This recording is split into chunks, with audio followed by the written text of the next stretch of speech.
Hello friends, എല്ലാവർക്കും ചെമ്മനീർപ്പൂവിൻ്റെ പുതിയൊരു വീഡിയോയിലേക്ക് സ്വാഗതം. നമ്മുടെ ചെമ്മനീർപ്പൂവിൽ വരാനിരിക്കുന്ന ഭാഗത്തിൻ്റെ വീഡിയോ ആണ് ഞാൻ ചെയ്യുന്നത്.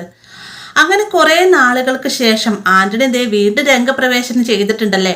വെറുമൊരു രംഗപ്രവേശനം എന്ന് മാത്രം പോരാ, നമ്മുടെ രേവതിയെ കാണുന്ന സമയത്ത് ചൊറിയാൻ ചെല്ലുന്നുണ്ടെങ്കിലും അതിന് കൃത്യമായി തന്നെ രീതിയിൽ രേവതി മറുപടി കൊടുക്കുന്നുണ്ട്. അപ്പം ഇനി ഞാൻ പറയാൻ പോകുന്നത് രേവതി തന്നെ തല്ലിയതിന് പകരമായിട്ട് ആന്റണി പ്രതികാരം വീട്ടാൻ പോകുന്നത് എങ്ങനെയാണെന്നല്ലേ. നമുക്ക് എല്ലാവർക്കും അറിയാവുന്നൊരു കാര്യമാണ്, ജീവനാണല്ലേ ശരത്ത്. ആ ശരത്തിനെ വീണ്ടും തന്റെ കൂട്ടാളിയാക്കുവാനായിട്ടൊരു ശ്രമം ആന്റണി മുഖേന നടത്തുന്നത് കേട്ടോ. അതിന് വേണ്ടിയിട്ട് ശരത്ത് കോളേജിൽ പോകുന്ന സമയത്ത് ശരത്തിനെ തന്റെ താവളത്തിലേക്ക് വിളിപ്പിക്കുകയും പിന്നീട് നേരത്തെ തന്നതിനേക്കാൾ കൂടുതൽ ശമ്പളം നിനക്ക് തരാം, മാത്രമല്ല ഈ പഠിക്കാൻ പോയിട്ട് നിനക്ക് എന്ത് ശമ്പളം കിട്ടാൻ, അതൊന്നും കിട്ടാൻ പോകുന്നില്ല, അതിന്റെ ഇരട്ടി ശമ്പളം ഞാൻ നിനക്ക് തരാം, നീ എന്റെ കൂടെ കൂട്ടാളിയായിട്ട് നിന്നാൽ മാത്രം മതി, തല്ലിനോ അടിക്കും ബഹളത്തിനോ ഒന്നും വരണ്ടല്ല, എന്റെ അക്കൗണ്ട്സും കാര്യങ്ങളും മാത്രം നോക്കിയാൽ മതി എന്നൊക്കെ ശരത്തിനോട് പറയുന്ന സമയത്ത് ശരത്ത് ഇതിനൊന്നും തന്നെ വഴങ്ങുന്നില്ല കേട്ടോ. പെട്ടെന്ന് തന്നെ ആന്റണി പറയുകയാണ്, നീ എൻ്റെ കൂടെ കൂടി നിന്നില്ല ശരത്തെ, നീ ഒരിക്കലും എക്സാം എഴുതാൻ പോവുകയില്ല, നിന്നെ ഞാൻ എക്സാം എഴുതാൻ സമ്മതിക്കുകയില്ല എന്നൊക്കെ പറഞ്ഞിട്ട് ഭീഷണിപ്പെടുത്തുന്നുണ്ട്.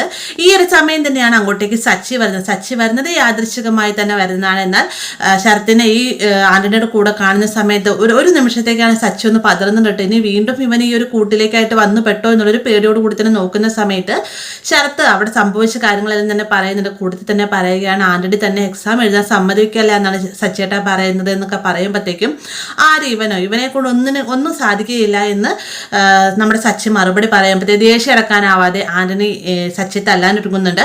സച്ചിയുടെ കയ്യിൽ നിന്ന് കണക്കിന് തന്നെ ആന്റണിക്ക് കിട്ടുകയും ചെയ്യുന്നുണ്ട്. അതിനുശേഷം ആന്റണിക്ക് പിന്നീട് ചെയ്യുന്നതെന്ന് വെച്ചാൽ നമ്മുടെ സച്ചിനെ ആണ് ഉപദ്രവിക്കാൻ ശ്രമിക്കുക. അതായത് സച്ചിയുടെ വണ്ടി മോഷ്ടിക്കുകയും അതിന്റെ ബ്രേക്ക് പൊട്ടിച്ചതിന് ശേഷം തിരികെ ആ സ്ഥാനത്ത് കൊണ്ടുപോയിടുക എന്നൊരു ലക്ഷ്യത്തോടു കൂടി തന്നെ ആന്റണി അതിനുവേണ്ടി സപ്പോർട്ട് ചോദിക്കുന്നത് ശ്രുതിനോടുമാണ് കേട്ടോ. അപ്പൊ ശ്രുതിക്കും നമ്മുടെ സച്ചിനോടുള്ള ദേഷ്യം ഉള്ളത് കൊണ്ട് തന്നെയും ആന്റണിക്കുള്ള ഫുൾ സപ്പോർട്ട് നൽകാമെന്ന് ശ്രുതി സമ്മതിക്കുകയും ചെയ്യുന്നുണ്ട്. അപ്പോൾ ഇങ്ങനെ ഒരു ഭാഗം നമുക്ക് കാത്തിരിക്കുന്നതാണ്.